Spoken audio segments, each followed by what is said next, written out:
The morning sun glared across my newly built porch, the pride of my life after a year of sweat and legal battles for permits. I was sipping coffee when I noticed a bright orange paper fluttering against my front door.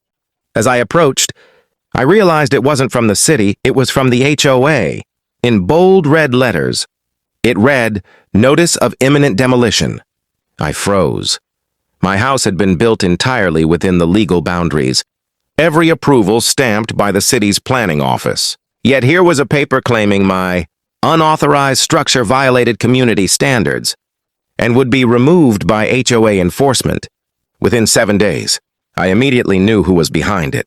Karen, the self-appointed queen of the HOA. She had never liked me moving into her neighborhood. From the day I broke ground, she'd been nitpicking everything: the paint color, the fence height, even the design of my mailbox. When I confronted her outside, she stood smugly in her floral blouse, sunglasses perched like a crown. "You were warned," she said, her tone dripping with fake sweetness.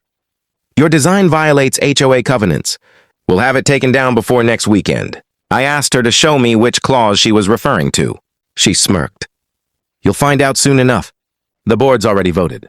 That line told me everything. She was bluffing, counting on fear and ignorance. Most homeowners wouldn't question her authority, but I wasn't most homeowners. What she didn't know was that I'd spent a decade as a property lawyer, specializing in HOA disputes. That evening, I reviewed every covenant, bylaw, and recorded amendment of the HOA. Not a single line justified her claim. I also discovered something bigger. The vote she mentioned never took place.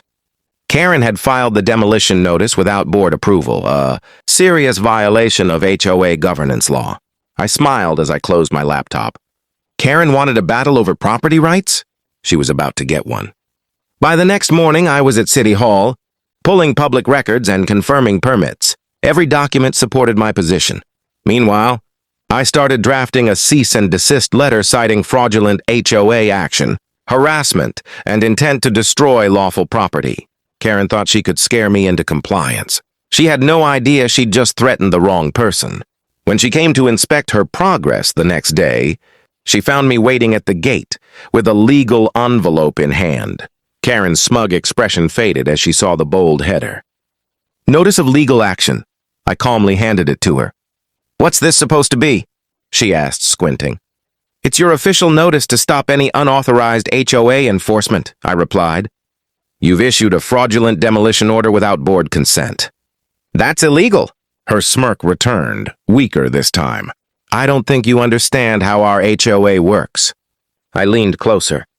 "And I don't think you understand who you're talking to." "I'm a property lawyer."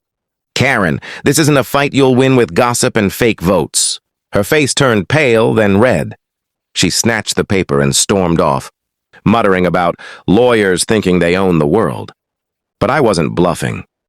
That night, I emailed copies of the notice to every board member, attaching all my legal documents and city permits. Within hours, I received 2 anonymous replies from board members. Both said the same thing: Karen didn't ask for a vote. She just filed it herself. The next morning, the HOA office was buzzing. Karen's authority was crumbling. The board president, Mr. Whitaker, called an emergency meeting to clarify procedural violations.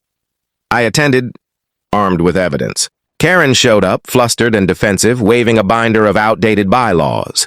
"He violated Section 8.2, she insisted.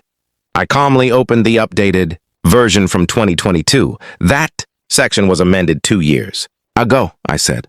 "You're quoting obsolete text. And for the record, the board has no unilateral power to demolish privately owned structures without municipal approval."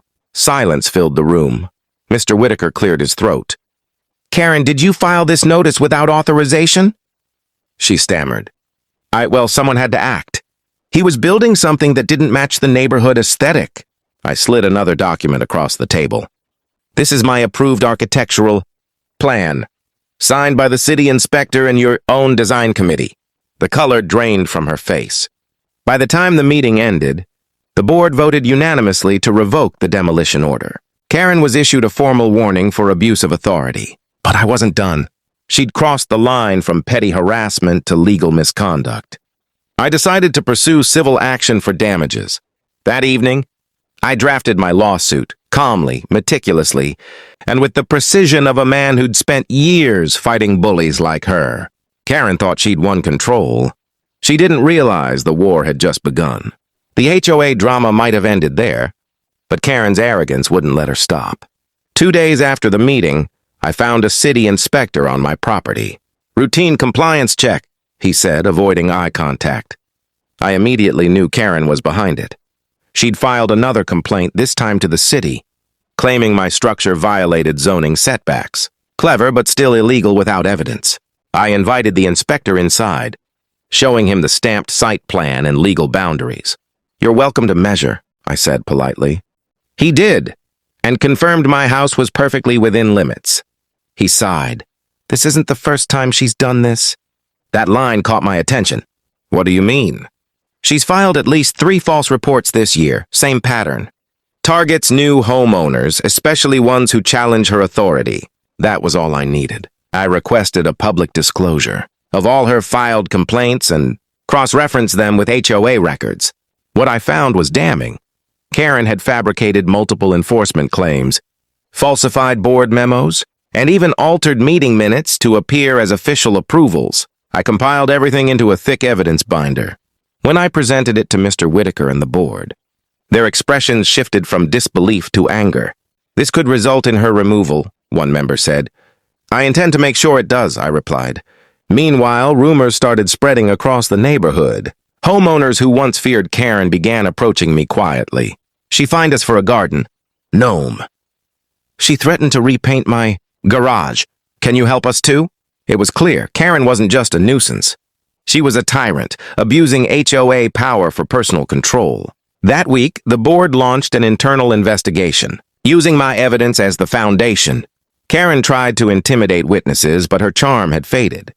When the board hired an independent auditor, more irregularities emerged: unauthorized spending, missing invoices, and a personal reimbursement account under Karen's name. The evidence was overwhelming. I didn't need to lift a finger anymore. The truth was dismantling her reputation faster than any legal motion could. By Friday, the board suspended her from all duties pending review.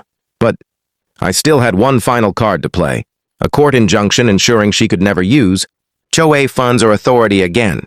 Karen had tried to demolish my home. Now she was watching her own empire crumble instead. The HOA hearing drew nearly every homeowner in the community. Whispers filled the hall as Karen walked in, visibly trembling but still pretending confidence. Mr. Whitaker opened the meeting. "We're here to address multiple counts of misconduct, falsified documentation, and abuse of authority." Karen interrupted immediately. "This is ridiculous. He's just trying to destroy my reputation because he didn't like the rules." I stood calmly, binder in hand. "With respect, the only person who broke the rules here is you." I presented the timeline, every fake complaint, every unauthorized notice, every forged approval. The documents spoke louder than I ever could. The room grew silent except for the faint rustle of papers. When I showed the auditor's report, detailing how she reimbursed herself over $4,000 in miscellaneous HOA expenses, even the board gasped. Karen's voice cracked. "I did what I thought was right for the neighborhood." Mr. Whitaker looked pained. "You've done the opposite, Karen. You've betrayed the trust of everyone here." After a brief deliberation, the board delivered its verdict. Karen was permanently removed from her position, fined for fraudulent conduct, and reported to the city for misuse of HOA authority. Homeowners applauded. Some even stood up and cheered. Karen glared at me one last time, her voice barely a whisper. "You'll regret this." I smiled softly. "No, Karen, you'll learn from it." The aftermath was surprisingly peaceful. The HOA restructured, adopting new transparency policies that I helped draft. Neighbors began trusting each other again, no longer living under constant threat of Karen's clipboard crusades. A few weeks later, the same city inspector stopped by, not for an investigation, but to admire my porch. "You really turned things around here," he said. I chuckled. Sometimes the law isn't about punishment. It's about balance. That night, as I looked over my house, the one Karen tried to destroy, I realized she had actually done me a favor. Her obsession gave me the push to defend not just my home, but the entire community. The next morning, I received a letter from the HOA board. They wanted me to serve as their legal advisor moving forward. I agreed on one condition: no more unchecked authority, ever again. Karen had tried to demolish my home. Instead, she'd built my legacy, and that I thought was poetic justice.